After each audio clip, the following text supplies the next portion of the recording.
সম্মুখে সংক্ষিপ্ত বক্তব্য নিয়ে আসছেন জনাব হযরত মাওলানা রফিকুল ইসলাম সাহেব। জনাব হযরত মাওলানা রফিকুল ইসলাম সাহেব। আলহামদুলিল্লাহ। সম্মানিত উপস্থিতি, আমরা এখানে কেন উপস্থিত হয়েছি আপনারা সকলেই জানেন।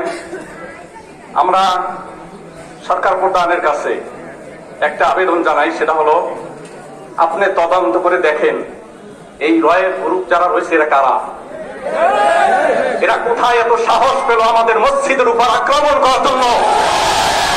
মসজিদের উপর আক্রমণ করেছে, অনতিবিলম্বে 24 ঘন্টার ভিতরে তাদেরকে বিচারও টানতে হবে। মুসলমানদের রক্তে কিন্তু আগুন লেগেছে, আমার ভাইকে কেন হত্যা করা হলো, এত হাসপাতাল কোথায় তারা পেয়েছেন? এই শক্তির হাত আমরা ভেঙে দুর্গ বিচ্ছিন্ন করতে হবে ইনশাআল্লাহ। আপনাদের অনুরোধ করলাম, বাংলাদেশের পরিস্থিতি ঠান্ডা আছে, ঠান্ডা রাখতে দেন। তারা তারা এই কর্মকাণ্ডের সাথে জড়িত আছে, অনতিবিলম্বে ওলামায়ে কেরাম সাধারণ মুসলিমের তাদেরকে অ্যারেস্ট করে জেল থেকে ঠান্ডা করেন। আমি এই সংক্ষিপ্ত বক্তব্য রেখে আমার এখানে বক্তব্য শেষ করছি। আসসালামু আলাইকুম ওয়া রাহমাতুল্লাহ।